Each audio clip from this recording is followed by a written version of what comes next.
in general, like sports and esports. But volleyball specifically. Well, I'm just saying. But volleyball.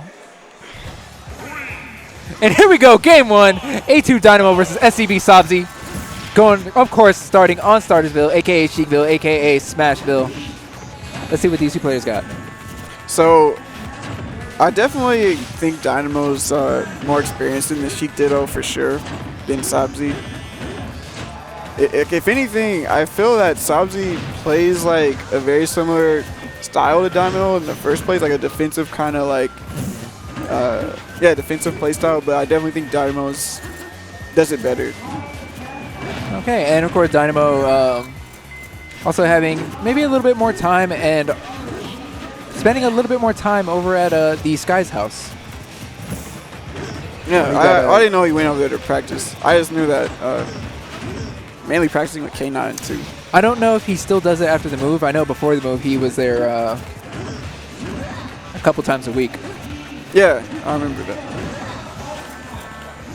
But Dynamo doing a great job of keeping up with Sabzi. Both players, like you said, having similar play styles, and it's definitely showing.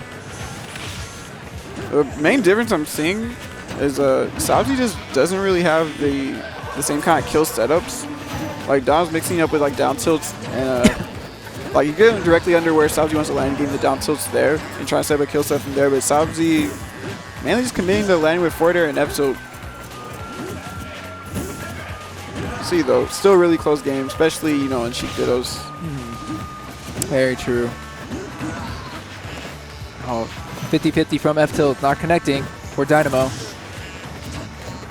Oh, percentages in there. Now I like that. The way Sabzi DI'd, he used the balloon to protect himself from a bouncing fish. Interesting. But that bouncing fish gets called out there. It's not like, I know it's pretty common for Sheiks to just kind of try to avoid a juggle situation or just swipe bouncing fishing immediately. But if you do it so often, it's very telegraphed. Like you just kind of wait it out and then punish you from there. So panic bouncing fish from Sabzi there. Definitely needs to clean that up if he wants to mix up the way he's going to land. Oh, Sabzi was looking for the air dodge. No, out of the range where a nair bouncing fish will actually true combo. This is where the Sheik Ditto gets pretty rough. The Sheik that actually has all the rage can kill so much earlier. Like of course you don't get as many of the same follow-ups, but just the fact that your knockback is so much more means you can run away with the lead like pretty well. And you're seeing already, Sabzi kind of struggling to get the substantial killing blow. Oh, and every hit that Dynamo gets is just going to count. Yeah. All the damage is going to catch him on the platform. Try to wait out an air dodge, but Sabzi had pretty decent DI there. And we're closing in on the percent where even F tilt will be enough to take Dynamo stock. Definitely. No tech on that neutral air. Nice tech chase. Good shield grab. Yeah, and Sabzi's going to DI in on a forward throw. Not a good look.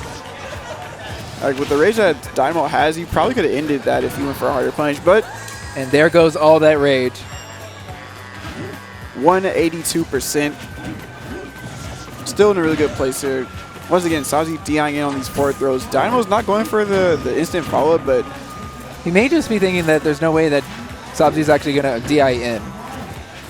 He's looking for the cue where Sabzi would be in the correct position to follow up. Yeah. But he's just not falling into that position. Okay. Forward throw bouncing fish. Sabzi trying to make his way back in this game here, but Dynamo's definitely hitting him out of the air every time he tries to, approach with any type of aerial. Okay, here's a chance. Staying directly under Dynamo. Doesn't get the F tilt out of shield. Yeah, catches him with the spot dodge. This is still relatively close. Like I said, the Sheik that has rage actually has a small advantage only because he can kill a little bit earlier. Like if Sabzi can get like a little bit more damage and maybe like a clean up smash read on Dynamo's landing, he can kill him relatively early. But like you said earlier in the match, Dynamo does have more kill setups than Sabzi has. Yeah. So with Sabzi having the higher percent, may not want all that rage that comes with the percent. Okay.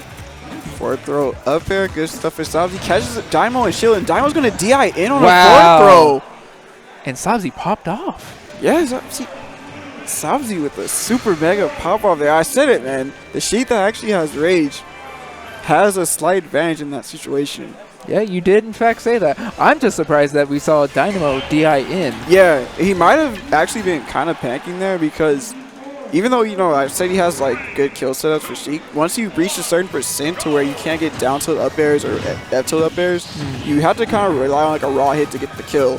And Dynamo definitely slowed down his pace. Like he's got stuck in shield a lot more than he needs to, and Sabzi definitely just caught on to that. Yeah, he was definitely feeling the pressure. Yeah. All right, Sabzi with the kind of an upset, really. Like if you just think of these two players, Dynamo's been like on the super come up. But and, still, these players are just so even. Yeah. Oh man. Dynamo jump from ledge there. That would have been an easy down air spike for Sabzi. Okay. Corner up to the platform. Dynamo getting these hits here and there, but he's definitely opting to just try to control the stage and keep Sabzi out with like the needle charge instead of pressing his advantage, kind of like how Sabzi is. Sabzi's definitely getting away with a lot more aggressive plays right now, and I think that's really benefiting him against Dynamo. Forward air cross up, gets the F tilt on his back into the up air. Oh, we got the weak air, but no follow up, no bouncing fish. Both players hitting each other's shields. Yeah, once again, first stock is going to be super crucial in this match. That'll do it, though. Okay, this time Dynamo gets the first stock yet again, but I definitely want to see him try to press his advantage a lot more. Yeah, we saw a very defensive Dynamo after he took the first stock in game 1, and it looks like he's not playing as defensive, but he's definitely trying to keep Sabzi out. Yeah, he wants to hang on to the stock as long as possible, of course, but I just would like for his punishes to be a little bit better. Dynamo got ledge trump, but no follow-up from Sabzi. Okay. Forward in the weak back air.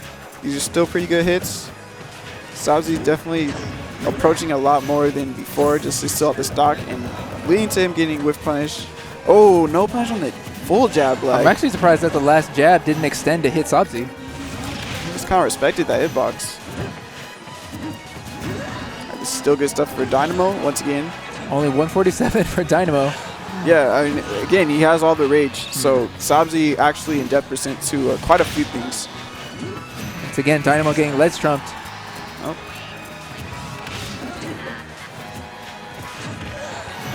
Nope, still not going to connect. He's going to jump right over Sabzi's edge guard attempt, hanging on to the stage yet again, nearing the 170 mark. 168, still not enough. Yep. Oh, not across stage though. That's not going to take a stock.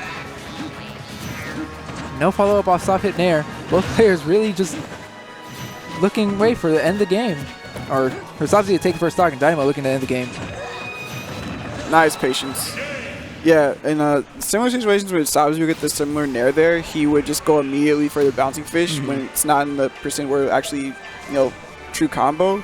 Dynamo got the nair, and then he just waited to see if Sabzi would tech or not, and then you got the bouncing fish. So really strong 2-stock there from Dynamo. I feel that's what he was going for in game 1. Definitely just kind of hold on to his stock lead, not necessarily overextend, but when he does get a hit with his stock advantage, he'll just like punish really hard. All right, 46% string for Dynamo. All right, good forward throw into bouncing fish. Dynamo extending the lead. Yeah, I definitely like how Dynamo's playing now. He's playing defensively still, but he's much closer to Sabzi than before, so that if he does start charging needles and Sabzi's shields, he's close enough to where he can cancel the shield charge and get a quick grab.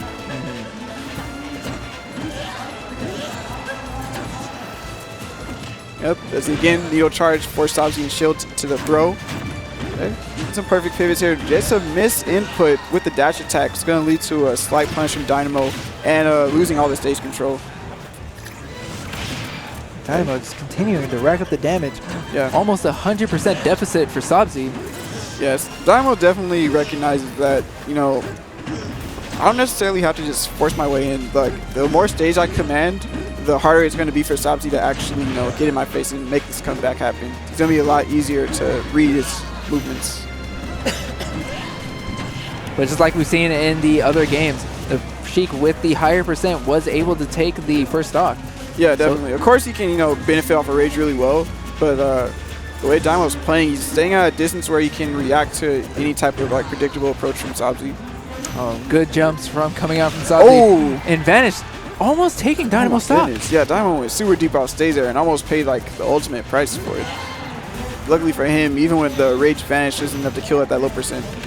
Oh, but he re-grabbed the ledge. Oh my goodness. And there we have it. Once again, game 3, the Sheik with the higher percent was able to take the first stock. That like was a very misplay from Dynamo there.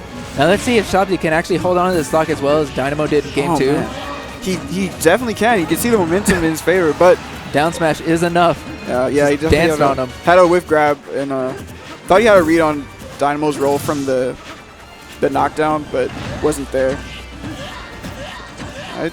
Fair string across the stage. Yeah, it doesn't matter about the damage when it comes to fair string. It's just about getting control of the stage.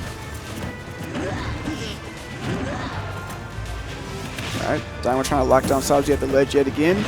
Very good positioning, doing fadeaway forward airs. Coax Sabzi to approach and to get a shield grab of his own. Yeah, I really like how the max range forward airs from Dynamo.